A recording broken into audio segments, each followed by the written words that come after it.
Assalamualaikum warahmatullahi wabarakatuh. Innal hamdalillah nahmaduhu wa nasta'inuhu wa nastaghfiruh wa na'udzu billahi min shururi anfusina wa min sayyiati a'malina. May yahdihillahu fala mudhillalah wa may yudlilhu fala hadiyalah. Asyhadu an la ilaha illallah wahdahu la syarikalah wa asyhadu anna Muhammadan abduhu wa rasuluh la nabiyya wa la rasula ba'dah. Allahumma shalli wa sallim wa barik ala hadzal nabiyil karim wa ala alihi wa sahbihi ajma'in, amma ba'd. Qala Allah ta'ala fil Qur'anil Karim, a'udzu billahi minasyaitonir rajim. Ya ayyuhalladzina amanu taqullaha haqqa tuqatih wa la tamutunna illa wa antum muslimun.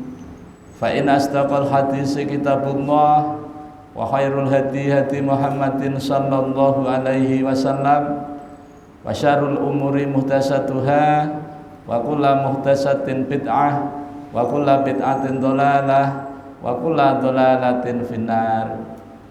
Ma'asyiral muslimin, jamaah salat maghrib mushola Miftahul Jannah yang dirahmati Allah Subhanahu wa taala. Bapak, Ibu, hadirin wal hadirat, adik-adik yang Allah muliakan. Mari kita kembali bersyukur kepada Allah biqauli alhamdulillah wa syukrulillah atas limpahan rahmat dan nikmatnya kepada kita, terutama nikmat hidayah berupa iman dan Islam, nikmat kesehatan, nikmat panjang umur, nikmat waktu luang yang Allah berikan kepada kita, sehingga dengan nikmat itu kita dapat melaksanakan sebagian dari perintahnya, yakni melaksanakan sholat fardhu maghrib secara berjamaah di tempat yang kita cintai ini. Salawat dan salam semoga senantiasa tercurah, terlimpah pada junjungan kita Nabi besar Muhammad sallallahu alaihi wasallam, kepada keluarganya, para sahabatnya, para pengikutnya yang setia, baik yang dulu, sekarang maupun yang akan datang. Mudah-mudahan kita semua yang hadir di majelis yang mulia ini dicatat oleh Allah Subhanahu wa taala sebagai hamba-hamba Allah yang taat, yang takwa, calon-calon penerima syafaat yang agung dari baginda Nabi sallallahu alaihi wasallam atas izin Allah Subhanahu wa taala kelak pada hari kiamat. Amin ya rabbal alamin. Bapak Ibu hadirin wal hadirat yang dirahmati Allah Subhanahu wa taala, adik-adik yang Allah muliakan, alhamdulillah kita kembali bertemu dalam suasana kebaikan, sehat badan, afiah batin. Ini merupakan nikmat Allah yang wajib kita syukuri agar Allah senantiasa menambahkan nikmatnya kepada kita. Jangan sampai kita termasuk orang-orang yang kufur nikmat. Ketahuilah sesungguhnya azab Allah amat sangat pedih. Bapak Ibu hadirin wal hadirat yang dirahmati Allah Subhanahu wa taala, adik-adik yang Allah muliakan, malam ini kita berada di tanggal 12 Rabiul Awal, bulan yang ketiga 1444 Hijriah, bertepatan dengan tanggal 7 Oktober 2022 Miladiyah. Kita akan melanjutkan kajian kita Ma'rifatul Quran fi Tarjamatil Quran. Tema kita malam ini adalah bukti cinta kita kepada Rasulullah sallallahu alaihi wasallam. Jadi ucapan kita, pernyataan kita tentang cinta kita kepada Rasulullah itu perlu dibuktikan. Tidak cukup dikatakan saya cinta kepada Rasulullah, saya rindu banget dengan Rasulullah itu, saya cinta banget dengan Rasulullah itu. Tapi itu tidak cukup. Walaupun ada kelompok yang itu sudah cukup itu. Tetapi ucapan itu perlu follow up, perlu tindak lanjut, perlu bukti. Karena apa? Kalau kita itu cukup mengucapkan saja kemudian tidak dibuktikan, maka banyak orang yang selamat. Dan insya Allah tidak ada istilah munafik. Oleh karena itu, malam ini kita akan mencoba membuktikan cinta kita kepada Rasulullah Sallallahu Alaihi Wasallam. Di dalam Al-Quran banyak sekali, di antaranya kalau kita benar-benar mencintai Rasulullah, maka Allah Subhanahu wa ta'ala yang pertama mensyaratkan orang yang cinta kepada Nabi, orang yang cinta kepada Rasulullah mesti mengikuti sunnah beliau. Mesti, ya. Jadi orang yang mengatakan cinta kepada Rasulullah kok dalam kehidupan sehari-hari jauh dari sunnahnya Nabi, maka itu hanya ungkapan cinta di bibir saja, tapi tidak masuk ke dalam hati sanubarinya. Makanya Allah SWT menyatakan, Qul in kuntum tuhibbunallah fattabi'uni yuhibbukumullah wa yaghfir lakum dzunubakum wa yaghfir lakum dzunubakum. Saya lupa ayatnya ini karena ada makanan keluar. Termasuk menambah rasa kehusuan gitu ya. Alhamdulillah. Baik, jangan lupa ulun ditinggalilah. Allah Subhanahu wa taala di dalam surah Ali Imran ayat 31 yang artinya, nanti dibuka saja ya. Muhammad, katakanlah kepada orang-orang yang mengatakan cinta kepada Allah, cinta kepada Allah, koar-koar di mana saja, setiap pertemuan mereka mengatakan, sampaikan Muhammad kepada mereka. Nabi suruh mengatakan, fattabi'uni. Wahai manusia, jika kalian memang benar-benar mencintai Allah, maka Allah menyuruh kepadaku agar mengatakan kepada kalian, buktikan cintamu kepada Allah cukup dengan mengikuti aku. Kalau sudah begitu, maka yuhibbukumullah, Allah akan mencintai kalian. Wa yaghfir lakum dzunubakum, dan Allah akan mengampuni dosa dan kesalahan kalian. Wallahu ghafurur rahim, dan Allah Maha Pengampun lagi Maha Penyayang. Jadi kita kalau memang benar mencintai Rasulullah, ya kita ikuti sunnahnya. Sunnahnya Rasulullah itu banyak, mulai dari cara makan, cara minum, mau tidur, bangun tidur, mau masuk WC, keluar WC, mau mandi, setelah mandi, mau keluar rumah, masuk rumah, mau guring sama bininya, mau begawean, itu semuanya ada di dalam sunnah beliau. Kalau kita mau makan mesti baca bismillah, menggunakan tangan kanan sambil duduk, kemudian cara mengunyahnya sampai lembut. Kalau dihitung 32 kali, kalau ternyata belum, maka ditambah, ya kan. Tapi kalau yang dimakan itu bubur, mungkin nggak sampai 10 kunyan sudah sampai di perut kita, ya. Jadi kalau kita makan yang hukumnya mubah saja, kalau diawali dengan bismillah, mengikuti bagaimana cara Nabi, maka tercatat sebagai ibadah. Ini luar biasa. Jadi apapun yang kita lakukan, aktivitas apapun yang kita kerjakan, maka kita mengikuti bagaimana cara Rasulullah melakukannya. Misalnya kita sebagai seorang pedagang, seorang tajir, pengusaha, konglomerat, maka yang diikuti adalah Rasulullah. Ingin jadi pedagang sukses, maka Rasulullah memberitahu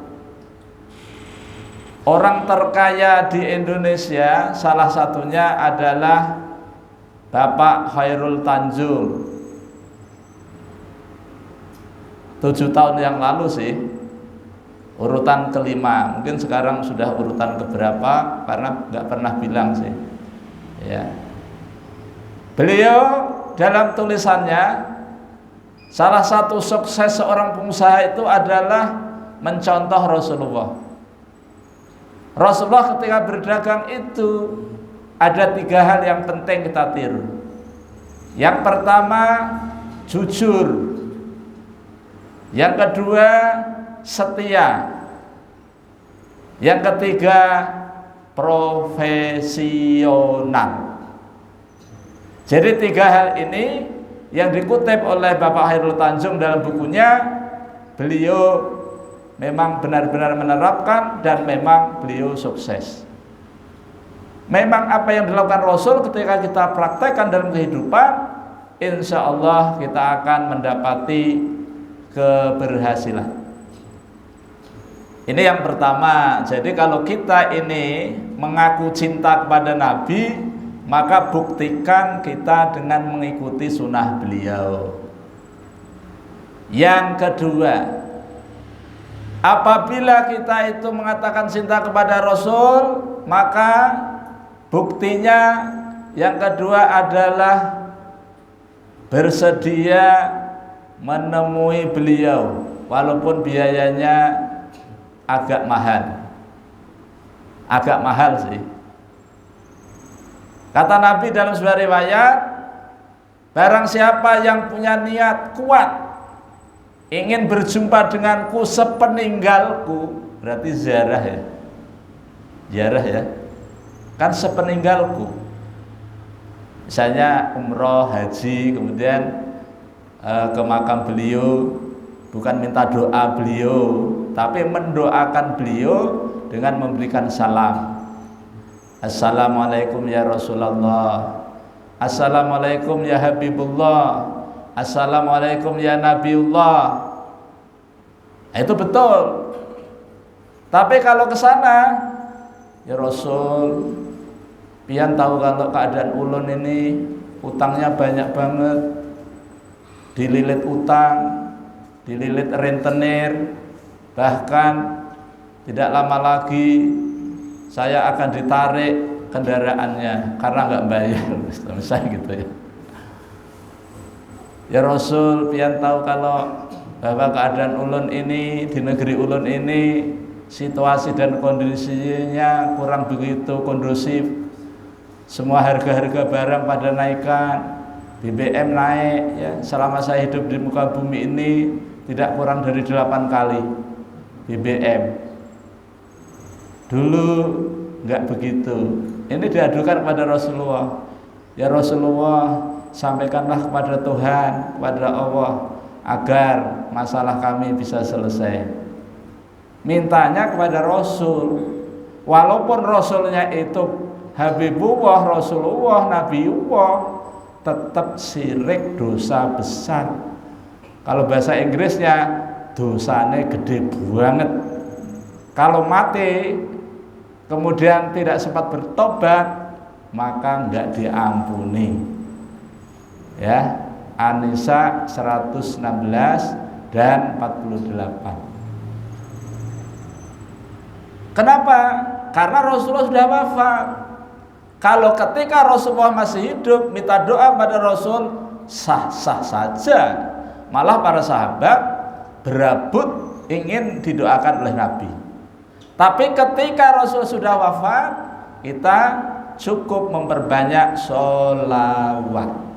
Karena sholawat itu akan disampaikan kepada beliau, dan kemudian Allah memberikan kesempatan kepada Rasulullah untuk menjawab sholawat yang kita sampaikan. tentu sholawat yang dianjurkan. Nah, jadi ini adalah bukti yang kedua, ya. Misalnya kita umroh, kata Ustadz Basalamah, Khalid Basalamah, sebenarnya umroh yang hanya 35 juta itu bukan mahal, super murah. Kalau dihitung-hitung ya, misalnya 12 hari, 7 hari di Madinah, atau 6 hari di Madinah, atau 5 hari di Madinah, kemudian sisanya di Mekah. Waktu sholat berjamaah di sana, satu waktu itu pandingannya di luar masjid yang di sana itu ya, itu 100.000 pahalanya. Misalnya satu waktu di mana itu, di Mekah, itu dibandingkan dengan sholat berjamaahnya di musola Miftahul Jannah itu 100.000 Pak. 100.000. Jadi 100.000 waktu di sini, itu di sana sekali aja. Jadi ini luar biasa. Kalau sampai 5 waktu berapa? 500.000. Kalau sampai 5 hari 500.000 kali 5, 2.500.000. Nah, 2.500.000 ini kalau kita sholat di Indonesia sampai mati belum sampai segitu. Ini kalau kita mau hitung-hitungan. Makanya 35 juta itu tidak mahal. Ini bagi yang mau ya. Memang segala sesuatu ini tergantung, bukan masalah ada atau tidak ada, tapi masalahnya mau atau tidak mau. Banyak orang kaya kok bisa bersedekah, bisa infak, bisa zakat, tapi nggak mau, ya kan?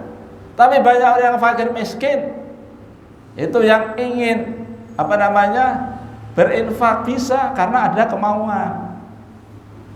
Pak Haji kenal Ustazah Oki kan? Yang di YouTube kenal? Kenal? Oh ya, hebat ya. Pak Haji Hasbullah kenal Ustazah Oki. Ini beliau itu mengatakan gini. Jadi kalau soal sedekah, infak dan lain sebagainya, itu masalahnya bukan masalah ada atau tidak ada. Masalahnya mau atau tidak, kan gitu ya. Beliau itu mencontohkan ketika ada seorang sahabat itu mau meninggal dunia, itu istrinya mendengarkan, aduh kalau sekiranya lebih jauh lagi. Yang kedua, aduh kalau sekiranya lebih bagus. Yang ketiga, aduh sekiranya lebih banyak. Itu Ustazah Oki. Nama sahabatnya Sa'ban. Nah, tapi luar biasa kan sahabatnya ini. Lalu Rasulullah berkunjung ke rumahnya mencari Sa'ban, kok tidak kelihatan di masjid. Istri mengatakan, ya Rasul, suami ulun sudah meninggal kemarin, tapi ada satu hal yang ulun bikin penasaran tuh. Nah, apa? Ada 3 kalimat yang saya dengar tapi saya nggak paham maksudnya. Apa itu? Aduh kalau sekiranya lebih jauh. Aduh kalau sekiranya lebih bagus. Aduh kalau sekiranya lebih banyak. Gitu kan? Lalu Rasulullah menjelaskan. Yang pertama tadi, jarak rumahnya Sa'ban dengan Masjid Nabawi itu perjalanan 2-3 jam. Aduh, jauh. Tapi begitu sakaratul maut, Allah tunjukkan betapa besar pahalanya. Maka ketika itu Sa'ban mengatakan, aduh sekiranya kan lebih jauh. Jarak rumahnya dengan Masjid Nabawi itu misalnya yang tadinya 3 jam ditambah lagi 6 jam, kan perjalanannya lebih jauh, pahalanya lebih besar. Ini jamaah kita ini mungkin yang paling jauh mungkin ulun kali ya. Ya, karena ulun kan dari Solo Pak. Itu. Cuman Pak nggak jalan kaki. Kalau Sa'ban itu jalan kaki, Masya Allah. Kemudian yang kedua, aduh sekiranya kalau lebih bagus. Karena sahabat ini punya kebiasaan ketika berangkat ke masjid itu pakaiannya double, ya. Jadi pakai jubah yang baru, kemudian dibungkus dengan jubah yang biasa. Kemudian begitu sampai di Masjid Madinah, yang dipakai untuk sholat yang baru tadi, yang bagus tadi. Maka ketika pulang dari masjid, bertemu dengan orang fakir miskin yang minta-minta, maka beliau lepaskan baju yang bagus tadi, diberikan kepada orang yang minta-minta tadi. Maka kemudian diperlihatkan oleh Allah tentang pahala orang yang bersedekah pakaian tadi. Ini mungkin kalau sekarang mungkin layak pakai gitu ya. Ternyata penyesalannya Sa'ban, aduh sekiranya kalau dulu yang saya berikan itu pakaianku yang paling bagus, pasti balasannya lebih luar biasa gitu ya. Yang ketiga, aduh sekiranya kalau lebih banyak, karena dalam perjalanan itu beliau membawa bekal roti. Jadi sebagian dimakan, sebagian diberikan yang memerlukan. Itu diperlihatkan Bapak Ibu sekalian, bahwa pahala sedekah itu luar biasa. Sampai-sampai Ustadzah Oki itu mengutip surah Al-Munafikun ayat 10 tentang orang yang sakaratul maut, ketika diperlihatkan pahala sedekah itu minta waktu setumat. Ya Allah, tunggu sebentar, kembalikan saya ke dunia, saya akan sedekah. Bukan mau haji, umrah, jihad, enggak, mau sedekah. Berarti kan luar biasa ini Pak. Nanti kalau Pak Haji Hasbullah, kalau nanti sakaratul maut, kira-kira apakah seperti Sa'ban? Supaya tidak seperti Sa'ban, sekarang dipersiapkan dari sekarang. Kita ini infaknya berapa, sedekahnya berapa, pakaian kita di rumah berapa. Sa'ban ini bukan orang kaya, fakir juga, miskin juga, tapi ada kemauan. Coba kalau ini bisa diterapkan, luar biasa. Dalam rangka apa? Dalam rangka membuktikan cinta kita kepada Rasulullah. Nah ini yang ketiga, bukti cinta kita kepada Rasulullah yang ketiga adalah cinta Al-Quran, belajar Al-Quran dan mengamalkan Al-Quran. Dalam riwayat Baihaqi dikatakan bahwa barang siapa yang mencintai Al-Quran, gemar membaca Al-Quran, maka dia dicatat sebagai orang yang cinta kepada Allah dan cinta kepada Rasulullah. Kalau banyak orang yang mengatakan saya cinta kepada Rasulullah tapi membaca Quran saja kada hakun, dipertanyakan cintanya. Kalau kasarannya diragukan cintanya. Nah sekarang ulun mau tanya, ini orang Arab nggak tahu nih kalau ulun ini ya, orang Arab nggak tahu. Ana mau tanya, nah karena ini kan disaksikan oleh teman saya di Arab, di Madinah nanti gitu ya. Tapi aslinya dari Batola. Dari Batola, kemudian beliau itu ditugasi untuk mencatat orang yang wakaf Quran, yang kantornya di di sebelah sini. Nah, gitu. Yang di Masjid Nabawi ya, di sana. Namanya Mas Andi, orang Marabahan, sudah 8 tahun di sana. Yang satunya orang Wonosobo ya, menjaga wakaf ya. Jadi luar biasa. Pesannya gini, Pak Ustadz, kalau nanti ada pesan-pesan apa, saya dikirimi ya, kegiatan dakwah di sana. Jadi kalau Pak yang ini saya minta itu saya kirimkan ke sana Pak. Nah, gitu saya minta itu ya. Kan dapat doa juga dari sana. Nah, jadi orang yang cinta kepada Nabi kita buktikan gemar membaca Quran. Kalau kita gemar membaca Quran, maka kita tercatat sebagai orang yang cinta kepada Allah dan cinta kepada Rasulullah. Karena Rasulullah kan menyuruh kita ya, Iqra'ul Qur'ana fa innahu ya'ti yaumal qiyamati syafi'an li ashabihi. Bacalah Al-Qur'an karena sesungguhnya bacaan Quran itu nanti pada hari kiamat akan datang kepada pembacanya memberi syafaat. Nah, luar biasa. Mana adik kita yang kecil kemarin? Oh itu ya. Oh, yang tadi pulang ya? Oh ya. Oh masih ada. Masih ada ya. Itu dilatih untuk gemar membaca Al-Qur'an. Kalau masih halus itu mudah menghafal, mudah menghafal. Enggak seperti kita gitu. Kalau kita ini laksana mengukir di atas air. Sekali menghafal langsung hafal. Seiring dengan itu lupa gitu ya. Saya ada 3 generasi tua di pondok itu. Kalau hari Ahad dan hari Senin jam 7 sampai setengah 9, umurnya 61 tahun, 65 tahun, 70 tahun. Ada yang mau belajar bahasa Arab, ada yang saya arahkan kita belajar Quran saja. Kalau Quran itu pasti bahasa Arab, tapi kalau bahasa Arab belum tentu Quran. Jadi kita sepakat belajar Quran, menghafal 1 hari 1 ayat. Tua-tua dari Batola ya.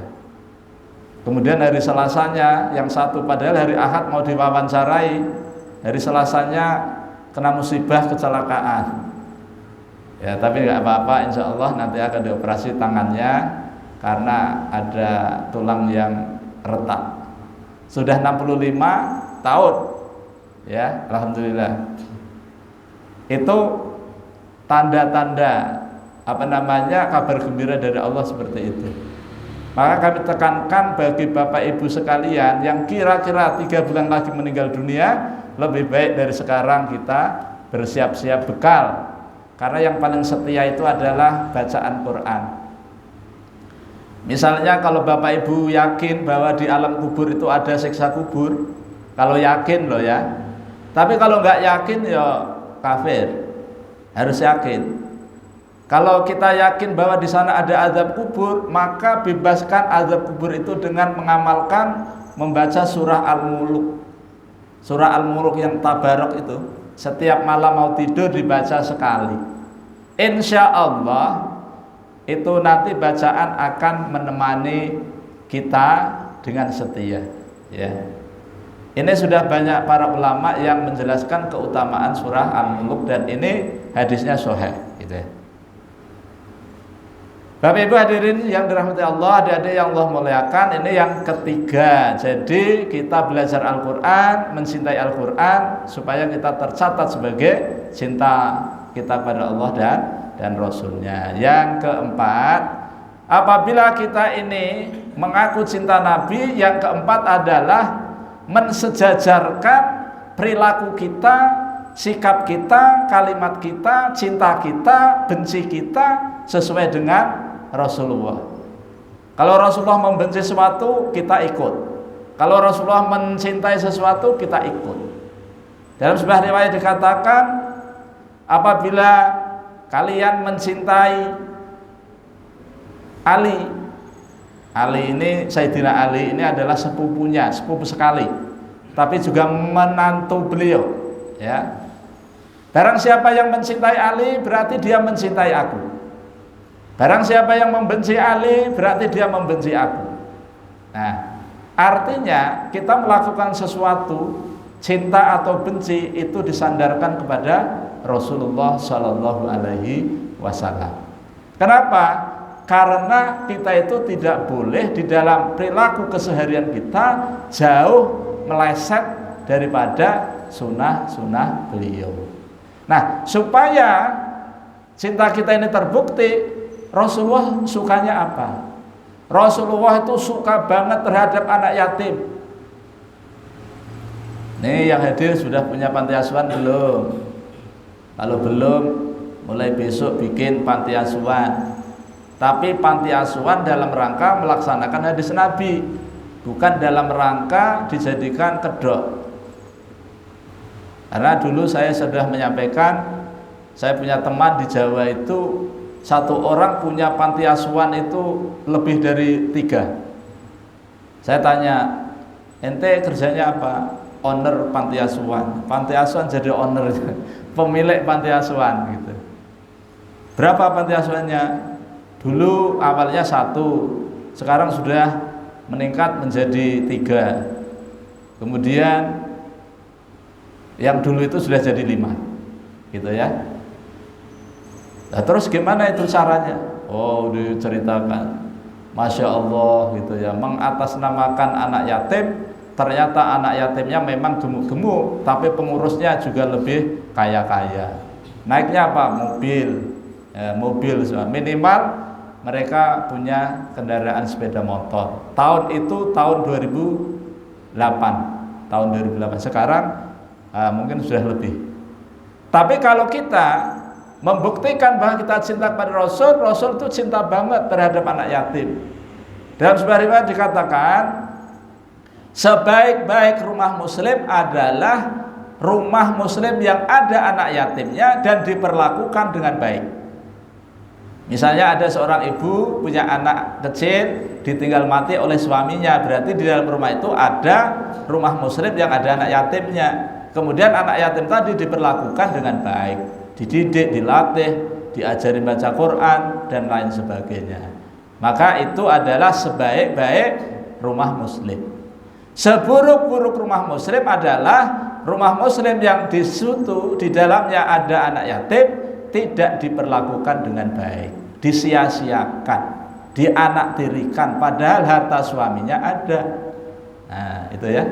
Nah, oleh karena itu, supaya kita ini bisa membuktikan cinta kita pada Rasulullah, maka cintailah anak yatim. Kata Nabi, orang yang memelihara anak yatim, apakah di panti asuhan, apakah tetap di rumahnya sendiri, kemudian kita santuni, maka nanti di akhirat di surga bersamaku seperti ini. Dekatnya itu antara jari tengah dengan jari telunjuk, saking dekatnya. Makanya ulun itu sebelum meninggal dunia mau bikin panti asuhan dulu. Nah, supaya ada alasan. Ini loh Rasul, bukti saya mencintaimu dulu. Ini loh, saya bikin panti asuhan. Niatnya, ya Allah Maha Tahu lah, ya kan? Allah Maha Tahu niat kita ini. Mudah-mudahan tulus, ya kan? Nah, baik. Ini tadi yang keberapa ya? Yang kesekian. Yang selanjutnya, bukti cinta kita kepada Rasulullah kita buktikan dengan cara apa? Yang kelima, mesti kita ketika ibadah sesuai dengan tuntunan dari Nabi, tidak sembarangan. Itu ya. Saya mendengarkan ceramah Ustadz mengenai orang yang ini ulamanya itu adalah Abu Abdurrahman, yaitu Abdullah ibn Abbas. Ketika itu memimpin majelis. Ketika itu masuk Abu Musa al-Ash'ari, ulamanya para sahabat ketika itu. Ketika beliau masuk, ternyata beliau melihat ada orang segerombolan manusia dan itu para sahabat di situ sedang berzikir. Zikirnya menggunakan hitung-hitungan, ya. Itu pakai kerikil, batu yang kecil-kecil. Subhanallah 100 kali, Allahu tahmid 100 kali, Allahu Akbar 100 kali. Maka kemudian Abu Musa al-Ash'ari mengatakan kepada guru besarnya yaitu Abdullah ibn Mas'ud, ya Abdullah, ya Abu Abdurrahman, saya melihat kemungkaran di dalam masjid ini. Katanya begitu. Orang zikir ngitung dianggap kemungkaran. Maka kemudian Abdullah ibn Mas'ud mengatakan kepada orang-orang tadi adalah hitunglah berapa banyak kesalahanmu. Jadi disuruh menghitung kesalahannya. Ya. Itu luar biasa. Kalau menurut kita itu baik-baik saja, tapi ketika itu dinilai sudah menyelisihi daripada hadis Nabi. Nah, itu. Padahal cuma ngitung. Karena pada waktu itu sunnahnya itu ngitung-ngitung zikir itu pakai ini. Alhamdulillah ulun sampai sekarang ngitungnya pakai ini, Bang. Subhanallah, subhanallah, subhanallah. Karena hitungan pakai kita ini nanti ini akan menjadi saksi. Digunakan untuk apa ini tangan? Untuk ngitung tasbih ya Allah. Padahal Allah tahu juga kan.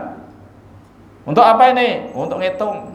Yang pengusaha untuk apa ini? Untuk ngitung duit. Nah, duitnya nggak disodakoi lagi kan? Nah, gitu ya. Jadi kita melakukan amal ibadah baik yang sunnah maupun yang wajib, ini harus sesuai dengan perintah Allah dan contoh dari Nabi kita Muhammad Sallallahu Alaihi Wasallam. Ada kisah dalam kitab Sirah Nabi ketika itu Fathu Mekah, ya, Fathu Mekah. Ketika itu Rasulullah SAW setelah masuk di kota Mekah, kemudian tawaf tanpa ihram, ya, kemudian setelah itu masuk ke Ka'bah, minta kuncinya, dibuka, masuk pintu Ka'bah. Di dalamnya itu ada lukisan-lukisan, gambar Maria gitu ya, gambar Isa lagi nyusu gitu. Kemudian ada lukisan burung begitu ya, dan macam-macam. Maka kemudian Rasulullah mengatakan ini adalah tidak sesuai dengan ajaran, dihancurkan semuanya. Setelah menghancurkan patung-patung berhala-berhala yang ada di sekitar Baitullah yang tidak kurang dari 360 berhala, dihancurkan ketika Fathu Mekah itu. Nah, sekarang ini kita temui di mana ya? Di tempat-tempat di rumah kita ini banyak lukisan-lukisan, gambar-gambar, tidak hanya burung, tapi juga gambar-gambar yang lain. Bahkan juga gambar-gambar yang dianggap wali. Ya, dianggap wali, kemudian punya keyakinan dengan memasang gambar wali itu maka akan mendatangkan keberkahan dalam hidup, misalnya begitu. Ini sangat bertentangan dengan nilai-nilai Islam. Rasulullah tidak pernah mengajarkan hal yang demikian. Bapak Ibu hadirin yang dirahmati Allah. Kemudian yang selanjutnya, ya, selanjutnya kita sholat Isya itu ya. Bapak Ibu yang dirahmati Allah, mungkin ini yang dapat teman sampaikan ya. Bukti cinta kita kepada Rasulullah ini mesti kita wujudkan dalam kehidupan kita sehari-hari sesuai dengan kesanggupan kita. Mudah-mudahan kita juga dijauhkan dari nilai-nilai peribadahan yang jauh daripada sunnah-sunnah beliau. Semoga Allah senantiasa merahmati dan meridhai beliau, meridhai kita semua. Ulun mohon maaf masih banyak kelirunya, banyak salahnya dalam mendampingi kajian ini. Mari kita tutup dengan baca hamdalah dan doa kafaratul majlis. Alhamdulillahirabbil alamin. Subhanakallahumma wa bihamdika asyhadu an la ilaha illa anta astaghfiruka wa atubu ilaik. Assalamualaikum warahmatullahi wabarakatuh.